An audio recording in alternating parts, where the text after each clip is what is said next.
Hello students, कैसे हैं आप। मेरे चैनल विधि सारथी में आपका स्वागत है। आज का हमारा टॉपिक जो है वो ये है कि मौलिक अधिकारों की मुख्य विशेषताएं क्या हैं। मौलिक अधिकार और साधारण अधिकार में अंतर बताएं। तो सबसे पहले हम अपने फर्स्ट टॉपिक पर आते हैं, मौलिक अधिकारों की विशेषता। मौलिक अधिकारों की जो सबसे पहली विशेषता है वो यह है कि मौलिक अधिकार उपचार योग्य होते हैं, अर्थात यदि किसी व्यक्ति के मौलिक अधिकारों का हनन किया जाता है तो पीड़ित व्यक्ति अपने मौलिक अधिकारों का प्रवर्तन कराने के लिए और जिस व्यक्ति ने उसके मौलिक अधिकारों का हनन किया है उसको दंडित कराने के लिए न्यायालय में शरण ले सकता है। और इसके लिए जो उपबंध है हमारे संविधान में वो कौन कौन से हैं? अनुच्छेद 32 और अनुच्छेद 226। अनुच्छेद 32 के अंतर्गत माननीय उच्चतम न्यायालय में शरण ली जा सकती है और अनुच्छेद 226 के अंतर्गत हम माननीय उच्च न्यायालय में जाकर अपने मौलिक अधिकारों का प्रवर्तन करा सकते हैं। तो इस प्रकार उपचार योग्य अधिकार मौलिक अधिकारों की पहली विशेषता है। और इसके आगे दूसरी विशेषता, मौलिक अधिकार कुछ ऐसे मौलिक अधिकार हैं जो व्यक्तियों को प्राप्त हैं, कुछ मौलिक ऐसे अधिकार हैं जो केवल नागरिकों को प्राप्त हैं। जो व्यक्तियों को प्राप्त हैं वो नागरिक अनागरिक दोनों ही शामिल हैं उसमें, और जो सिर्फ नागरिकों को प्राप्त हैं उस मौलिक अधिकार में जैसे अनुच्छेद 15, 16, 19, अनुच्छेद 29, अनुच्छेद 30, अनुच्छेद 18 दो केवल भारत के नागरिकों को ही प्राप्त है। शेष ऐसे व्यक्ति जो भारत के अधिकार क्षेत्र में रहते हैं किंतु भारत के नागरिक नहीं हैं उन पर यह अप्लाई नहीं होता है। और इसके अतिरिक्त जो अन्य उपबंध हैं वो व्यक्तियों को लागू होते हैं, चाहे वे नागरिक हों या अनागरिक हों। ये जो इस समय आपको समझाया जा रहा है बहुत शॉर्ट में आंसर समझाया जा रहा है जिससे आप उसे कम समय में सही से तैयार कर सकें। चाहे मटेरियल को पढ़कर तैयार करें, जो मटेरियल अब तक समझ में नहीं आ रहा था इसलिए आपको इजीली एक्सप्लेन किया जा रहा है कि इसको समझें और फिर उसके बाद मटेरियल के आंसर से अपना आंसर प्रिपेयर करें। थर्ड, जो मौलिक अधिकार होते हैं उसकी ये विशेषता होती है कि वे राज्य के कार्यों के विरुद्ध सुरक्षा की गारंटी देते हैं।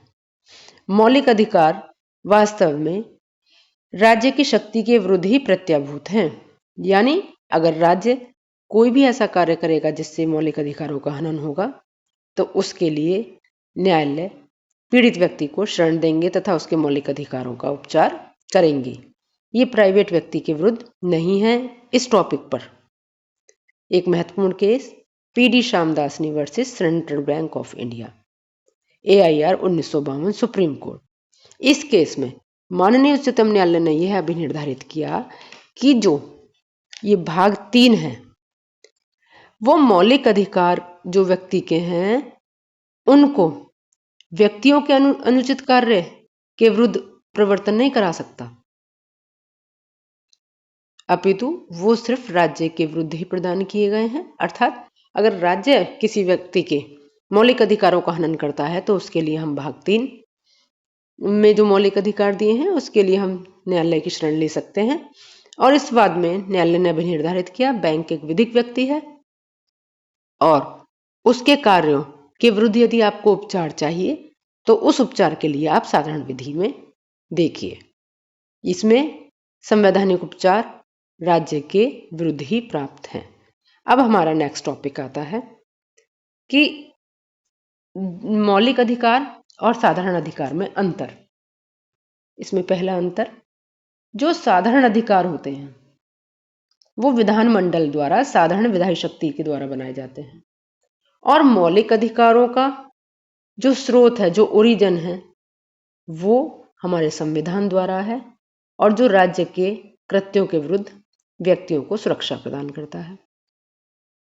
दूसरा अंतर, साधारण जो अधिकार होते हैं वो राज्य प्रशासनिक सुविधा के लिए कभी भी वापस ले सकता है, जबकि मौलिक अधिकार केशवानंद भारती वाले केस में दिए गए निर्णय के अनुसार उनमें संशोधन होना केवल अपवादित स्थितियों में ही, और वो भी उसके मूलभूत ढांचे को ध्यान में रखते हुए ही किया जा सकता है, इसको वापस नहीं लिया जा सकता। थर्ड, जो साधारण अधिकार होता है उसमें दो व्यक्ति होते हैं, यानी साधारण अधिकार का संबंध दो व्यक्तियों से होता है, वो दो व्यक्तियों के मध्य के अधिकार से संबंधित होते हैं, और जो मौलिक अधिकार होते हैं वो दो व्यक्तियों के मध्य नहीं होते, वो व्यक्ति और राज्य के मध्य के संबंध से नियमित होते हैं, और उसके लिए क्या है, संवैधानिक उपचार है। यानी अगर मौलिक अधिकारों का हनन होता है तो हमारे पास संवैधानिक उपचार अनुच्छेद 32, अनुच्छेद 226 में है कि हम उच्च न्यायालय, उच्चतम न्यायालय की शरण लेकर अपने मौलिक अधिकारों का प्रवर्तन करा सकें। और लास्ट इसमें है सेकंड लास्ट, कि मौलिक अधिकारों का त्याग नहीं किया जा सकता। एक केस है विशेष शरणार्थ वर्सेस इनकम टैक्स कमिश्नर, उसमें माननीय उच्चतम न्यायालय ने कहा कि मौलिक अधिकारों का त्याग कोई व्यक्ति नहीं कर सकता, जबकि साधारण अधिकार का त्याग कोई भी व्यक्ति अपनी इच्छा से कर सकता है। लास्ट, साधारण अधिकार का अस्तित्व विधानमंडल की कृपा पर या इच्छा पर निर्भर करता है, जबकि मौलिक अधिकार विधानमंडल की कृपा पर निर्भर नहीं करते हैं। ये हमें संविधान द्वारा प्रदत्त है। इस प्रकार आपने देखा मौलिक अधिकार और साधारण अधिकार में क्या अंतर है। यदि आपको कोई और क्वेश्चन लग रहा हो जो आपको समझ में नहीं आ पा रहा है तो उसको आप मेरे कमेंट सेक्शन में दे सकते हैं, उस पर भी मैं आपको एक्सप्लेन करके दे दूंगी। और आपको मेरी वीडियो अच्छी लगी तो प्लीज़ मेरे चैनल को सब्सक्राइब करें, मेरी वीडियो को लाइक, कमेंट एंड ज़्यादा से ज़्यादा शेयर करें, जिससे ज़्यादा से ज़्यादा लोगों को इसका फ़ायदा हो सके। Thank you. जय हिंद।